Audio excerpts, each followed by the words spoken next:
toujours dans cette dynamique où je te parle de la santé, où je te parle de la bonne santé, de la longévité, de la pleine productivité, de la pleine efficacité pendant tout au long de la vie, tout en restant en bonne santé, productif, souple d'esprit, souple de corps. Je vais aujourd'hui partager avec toi mes astuces qui te permettront, si tu les mets en pratique, de rester très longtemps en très bonne santé, de vivre paisiblement et surtout d'être productif le plus longtemps possible sans jamais souffrir de quoi que ce soit.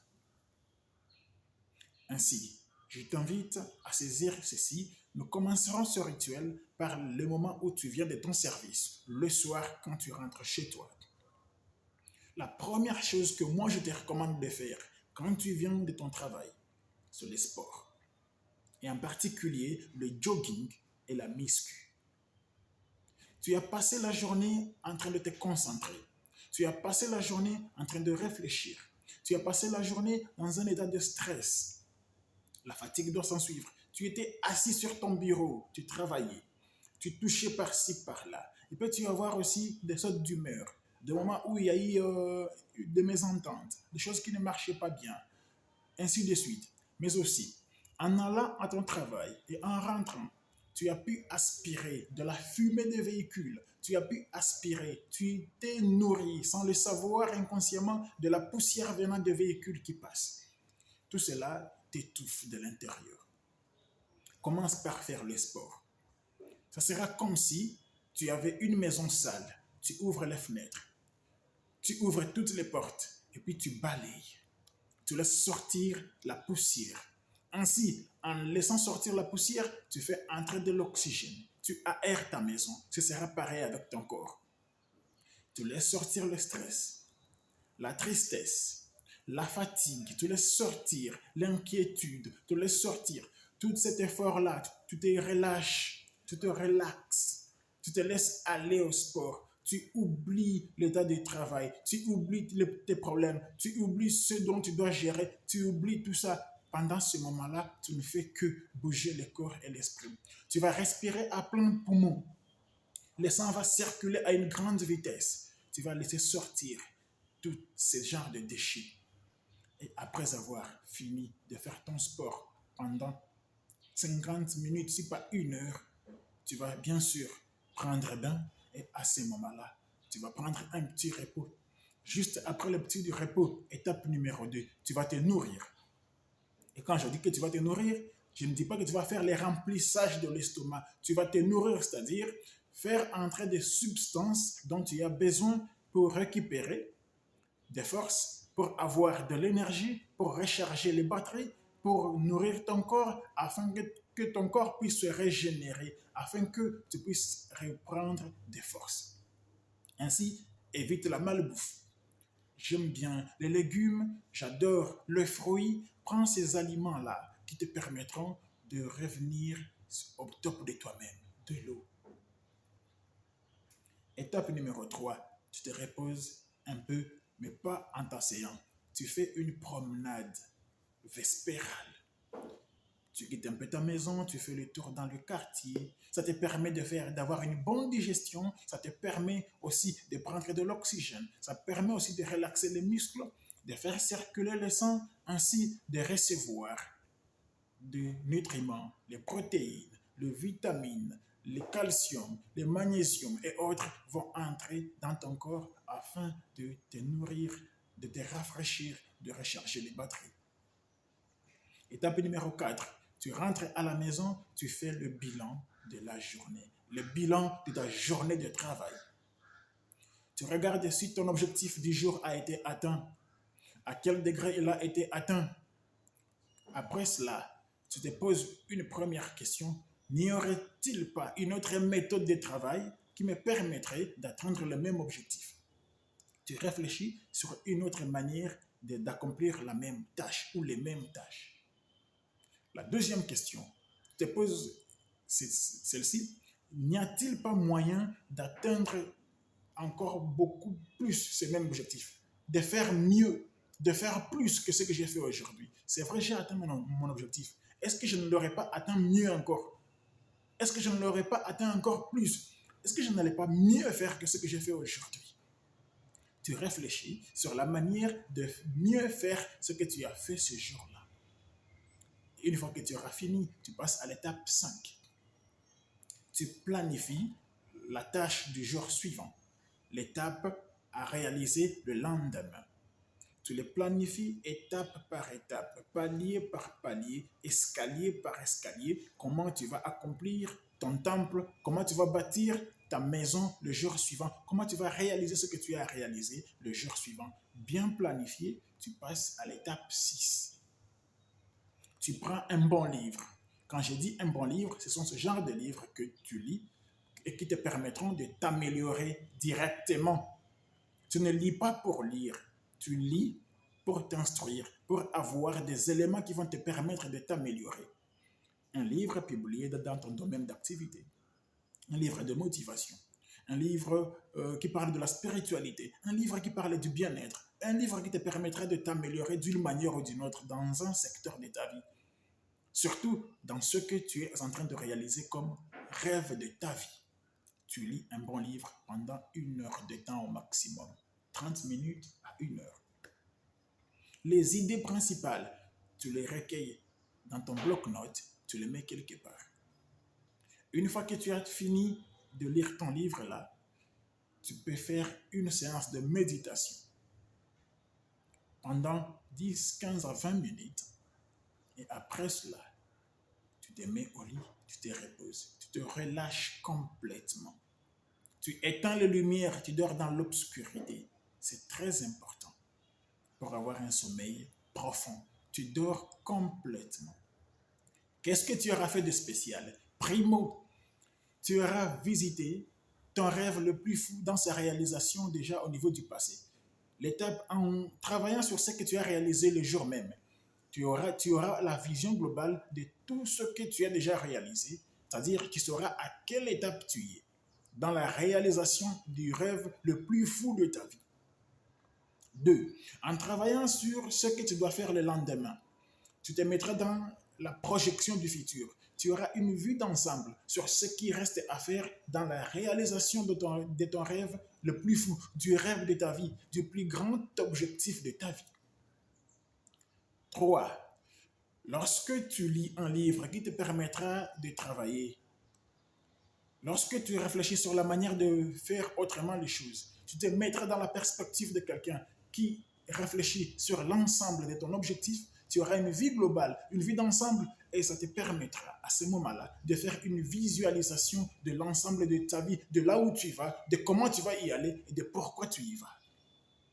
La chose suivante, c'est que tu te rendras compte que c'est possible, vu ce que tu as réalisé et vu là où tu es en train de te rendre, la destination, tu verras que c'est faisable. Et dans ce sens-là, tu seras quelqu'un qui est en train de faire des choses de manière progressive. Mais la chose la plus importante, c'est que tu auras nourri ton subconscient avant de te mettre au lit. Tu lui auras donné des matériaux. Tu lui auras donné une certaine orientation.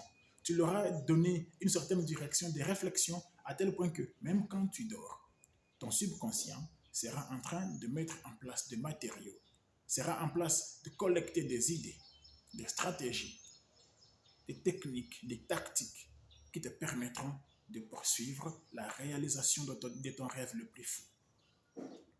Le lendemain, au réveil, la première chose à faire est celle-ci, la méditation. Tu vas méditer pendant 15, 20, 25, 30 minutes. Tu mets en place tes idées. Ça te permettra d'être calme. Ça te permettra d'acquérir une certaine paix intérieure. De faire la synchronisation entre ton cœur, ton âme et ton esprit. Et d'être ensemble dans ton corps bien accouplé et bien en place. Étape numéro 2. Tu vas visualiser ton rêve le plus fou dans sa réalisation pendant 10 à 15 minutes. Tu réfléchis, tu visualises ce que tu veux devenir, ce que tu veux réaliser, comment tu vas y aller, les étapes par lesquelles tu vas passer, l'effort à fournir, le prix à payer. Étape numéro 3. tu vas réfléchir sur l'objectif du jour même, ce que tu vas faire le jour qui vient de s'élever. Tu réfléchis sur les différentes étapes par lesquelles tu vas passer pour réaliser la tâche du jour, pour réaliser la partie du jour, pour poser la brique du jour sur la réalisation de ton labyrinthe. La quatrième étape, c'est quoi? Tu vas te lever, tu fais du sport, du jogging et de la muscu. Ça te permettra de réveiller le corps. Le sang va circuler à une vitesse qui te permettra de réveiller ton âme, de réveiller ton cœur, de réveiller ton esprit, de réveiller ton corps, ce qui va faire à ce que tu seras au taquet. Tu seras dans une dimension telle que tu es prêt à affronter la journée, tu es prêt à te battre, tu es prêt à avancer, tu es prêt à passer en travers les montagnes, tu es prêt à passer dans la tempête, tu es prêt à percer les hautes vagues. Tout au long de la journée, ça va te motiver encore plus. Ça va te donner plus de détermination. Et après le sport, tu prends 1 litre d'eau, tu avales 1 litre d'eau potable. Pourquoi 1 litre d'eau?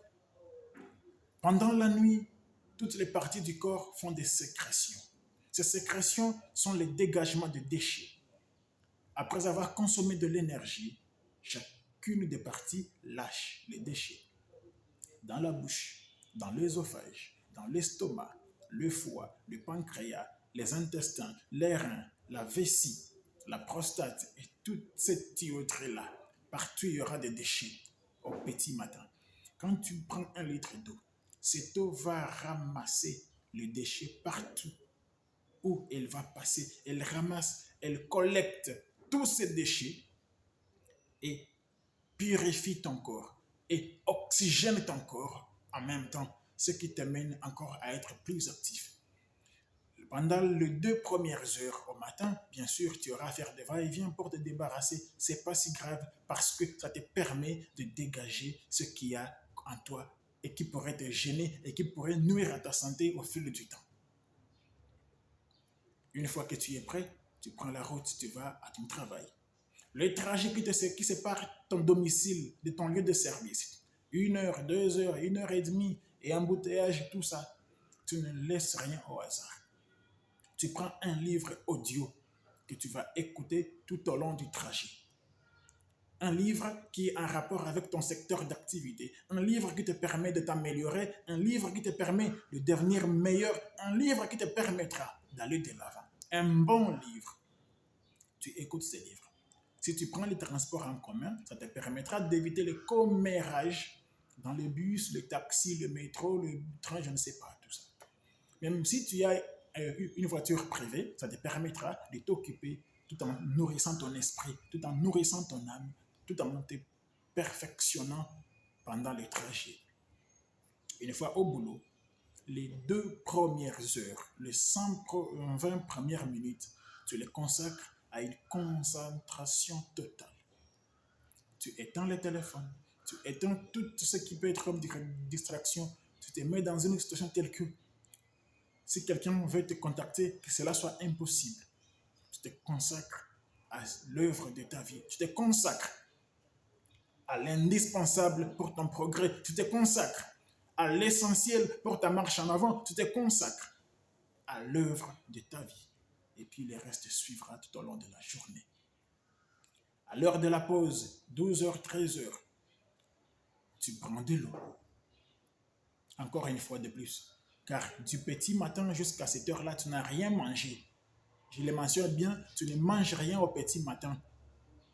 Pas de petit déjeuner. Tu fais le jeûne intermittent qui permet à ton corps de se dégager, qui permet à ton corps de prendre le temps de se régénérer, qui te permet d'assurer ta longévité et surtout de rester dynamique. C'est à 12 heures que tu manges une nourriture convenable pour t'amener à aller de l'avant. Je te conseille d'avoir 15 minutes, 10 à 15 minutes de sieste. Même sur ton bureau, les 2 mains allongées sur le bureau, le front placé dessus, tu prends une sieste. Ça permet la digestion de la nourriture. Ça te permet aussi de te mettre les idées en place. Tu te relâches un peu. La tension qu'il y avait en toi, tu te détends. tu reprends tes forces et quand tu vas te revenir à toi, tu verras un travail extraordinaire. Applique cette méthode juste pendant 1, 2, 3 mois et tu verras combien ta vie va changer. Tu verras combien tu deviendras de plus en plus performant tous les jours. Tu te rendras compte comment tu auras ta vision du monde va changer. Ta perception de la vie va changer. Tes croyances vont s'améliorer. Tu verras combien tu auras une vie plus large. Tu seras de plus en plus épanoui, ce qui te rendra de plus en plus compétent. Et surtout, tu auras toujours de l'énergie au taquet pour attaquer les tâches et finir toujours victorieux. Je te souhaite d'essayer cette méthode et tu vas toi-même être témoin de ce qui arrivera à ta vie, car j'en suis convaincu.